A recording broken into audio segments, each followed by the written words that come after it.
This is the Dzogchen Sunday Lama Jigme Gyatso of the Buddha Joy Meditation School. It is Luke Skywalker Friday evening. Come, let us meditate like a Jedi.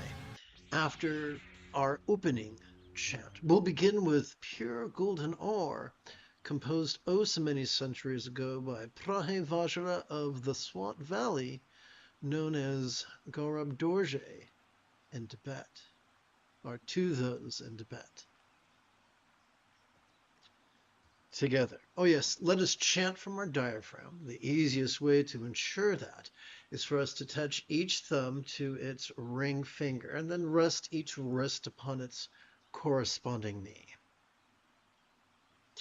Luminous mind inexpressible beyond conceptualization, as the light of the teacher is extolled by all. So I'm going to hit something real quick. Please bear with me. I'm going to hit the word beyond, and I'm going to switch the font and the type.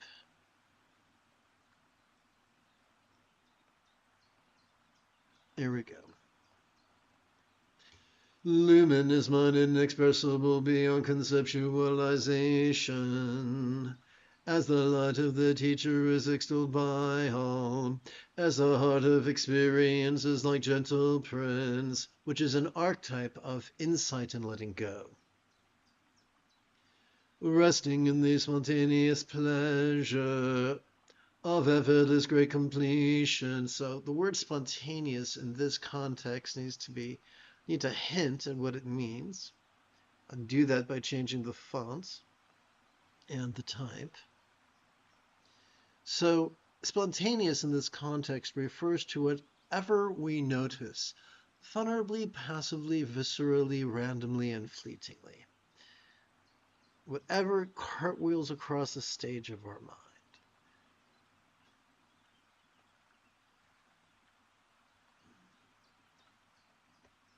Resting in the spontaneous pleasure of effortless great completion, as the basis of all disciplines such as love's moral conduct, luminous mind provides release in its every mode. So I think it'd be quicker if I grabbed this font here, did a quick copy and a quick paste, and hit release. I hit paste and typed in release. Wow, come on, coordination.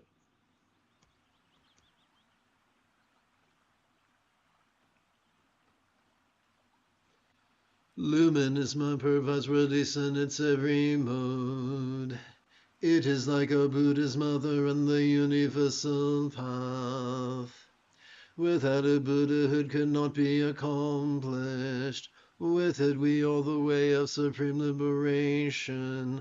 Whatever we experience, pleasurable, painful, interesting, boring, glorious, or grotesque, serves us, is grist for the mill of awareness and release. Subtle and elusive, this universal path transcends the duality of thinking and non-thinking. Without location or reference and determinant, it is beyond all conceptualization.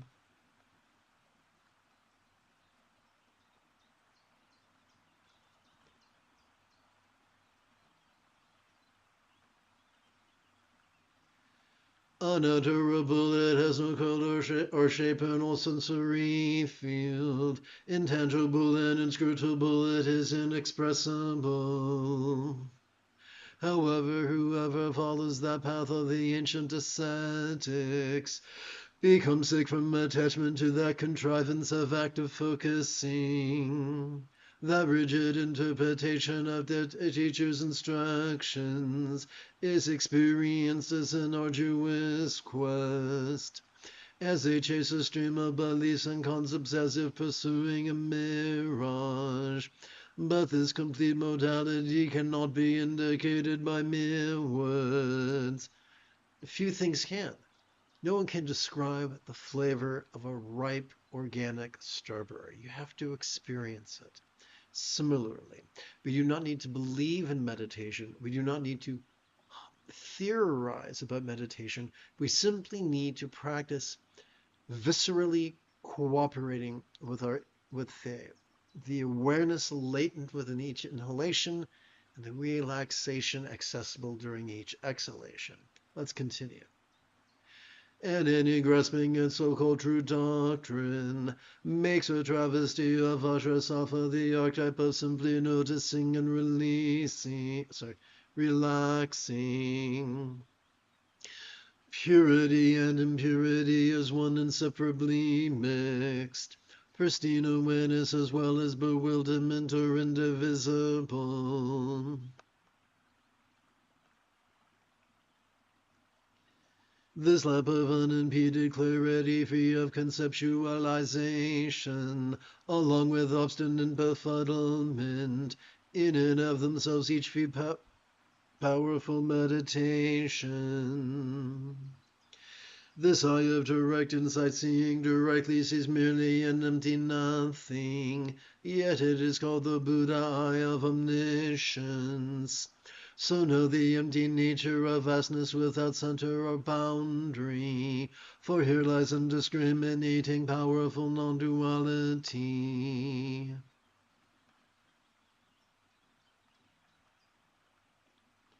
Luminous mind and its survival habits are one inseparably mixed.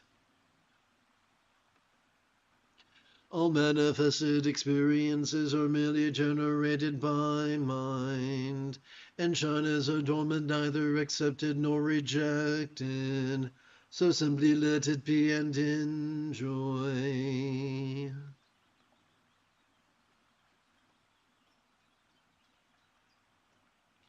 Activity that is personally repugnant or culturally taboo, such as the 5 mental poisons or the 5 so-called unforgivable crimes, could feed the realization of powerful non-duality.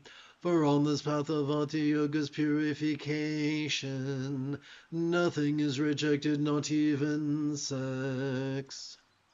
One's intellect could be harmfully conditioned by the elitism and rigidity of tradition and literalism, such as the 3 destructive analogues of samadhis.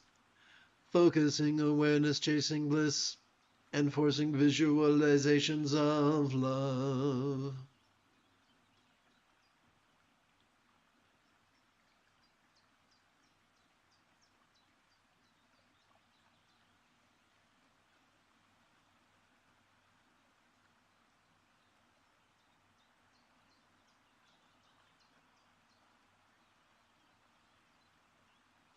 As well as the dogmatic belief and doctrine, which are the delusions that undermine effortless transmission. Instead of such folly, let us abide in the spontaneous pleasure of the spontaneous free-form great completion of Dzogchen. The core of sublime spontaneous awareness, imperturbable and changing and unelaborated, which is the ambrosia of the timeless consummation, that vanquishes the pain of any exertion, thus resting in the here and now. Every ambition is spontaneously fulfilled. That's right, without striving or conniving or concentrating or creating a vision board. Hey, magnificent one, listen all and everything in experience, which shares the same empty nature of the luminous mind, is like an all-inclusive essential drop whose nature cannot be controlled by the dualities of contemplation or concentration, expansion or contraction, generation or sensation, uncontrived, it is simply being. This inconceivable essence chronologically always present like the sky, and locationally everywhere present like space transcends ideas and speech. Let's sum this up with the 6 Vajra verses, known as the Cuckoo's Song of Pure Presence. The nature of multiplicity is non-dual, and things are naturally pure and simple, being contrivance-free in the here and now, shining out in all forms, it is always all good. Thus already complete exertion is not redundant, and spontaneity ever natural. Having completed our opening recitation, let us now shift gears.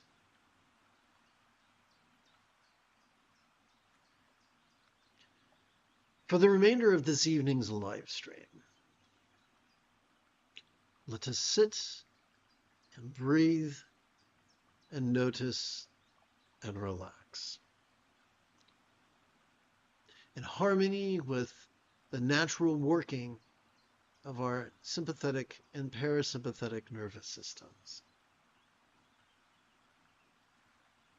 We do not work with our energy in an effort to contrive bliss or chase trance, but we do cooperate with our energy in an effort to actively sit.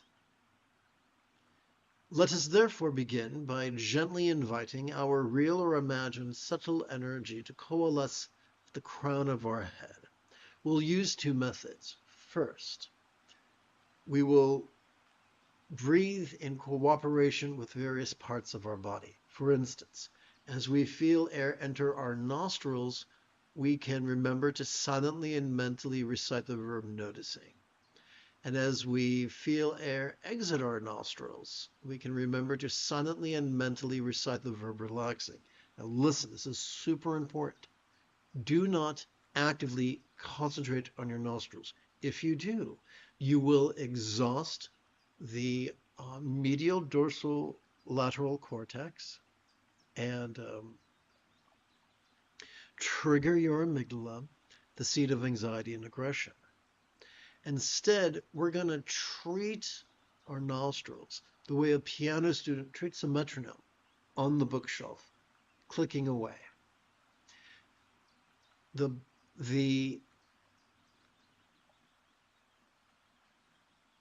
piano student is so absorbed in the sheet music and the keys and the fingering thereof that they are only peripherally, gently, subtly aware of the metronome in the background.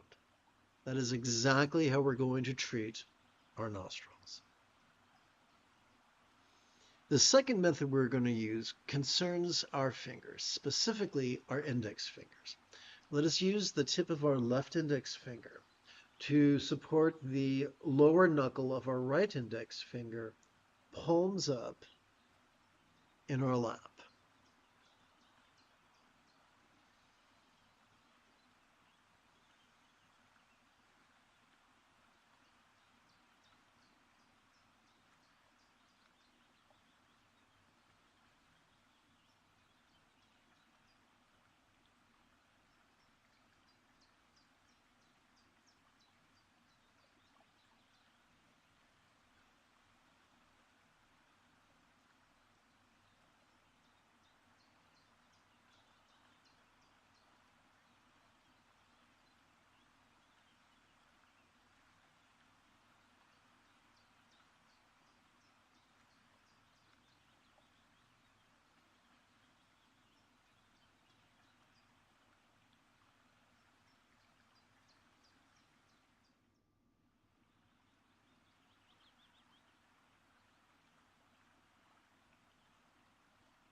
The free fall of mindfulness and meditation can feel jarring to our habitual rigidity and controlling tendencies.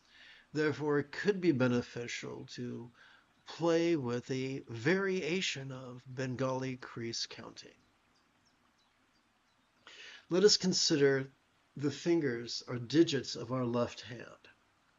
Let us touch the tip of our left thumb to the lower set of creases of its little finger, thus keeping track of our first set of 12 inhalations.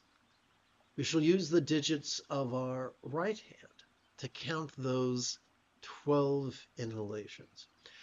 Every time we silently and mentally recite the verb noticing during our inhalation, we can advance our right thumb across the sets of creases. Together, let us do this right now.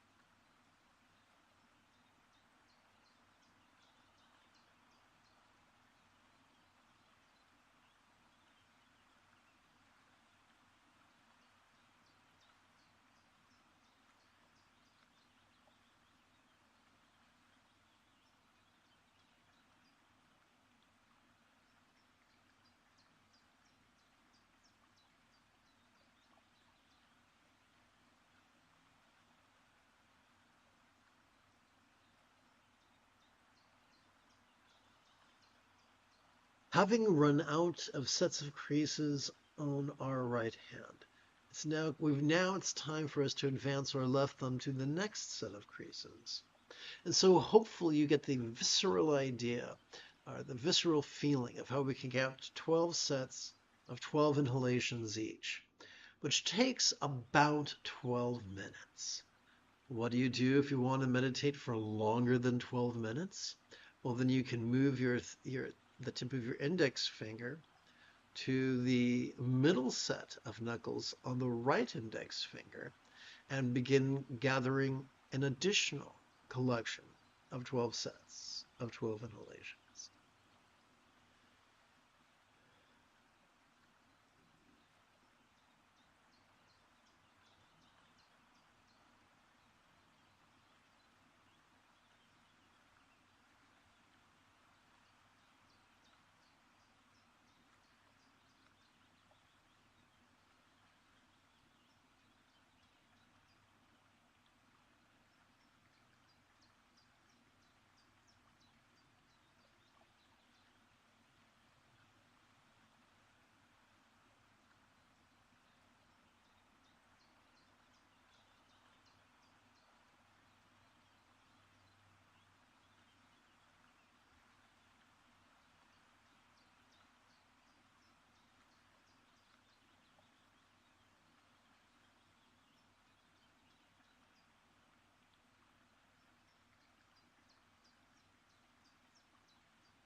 The moment you have a specific question about Buddhist philosophy or meditation, do not hesitate to type your question in great detail in the chat window, for I tend to check for questions about once every 6 minutes or so.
Checking for questions. Checking for questions.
to begin counting to keep track,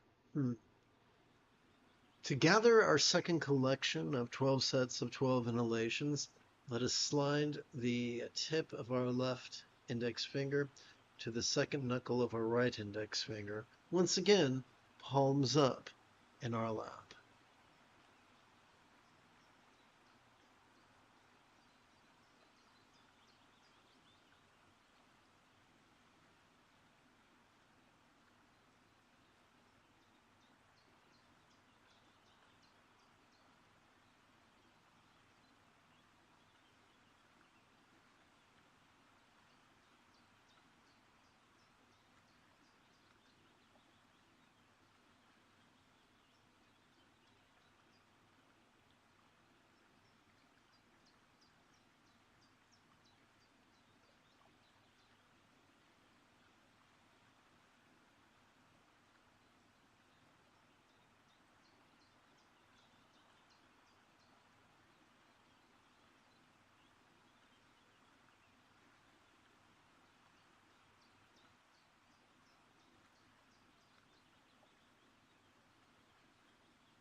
checking for questions.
Checking for questions.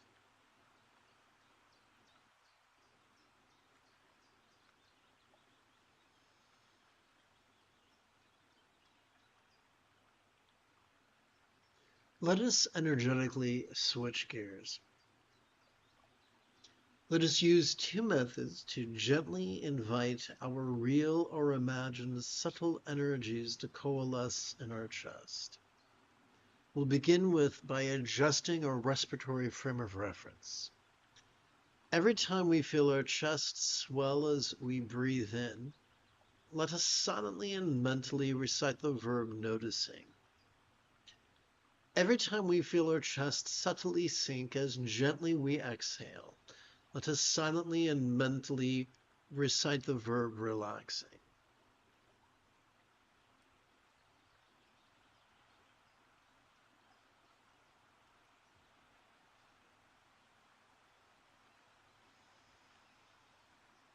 But what about our fingers?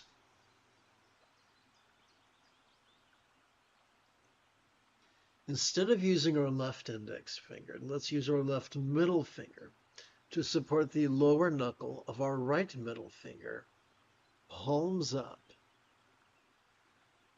in our lap.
You have taken your first step into a much larger world. If you feel that I have earned it, you could give this live stream a thumbs up. You could even help support this channel. For Meditate Like a Jedi is made possible thanks to the generosity of viewers just like you. In approximately 11 hours, I would very much like to return to lead tomorrow's dawn, recitation, and group practice of meditating like a Jedi. And if you are as geeky as me, may the Force be with you always.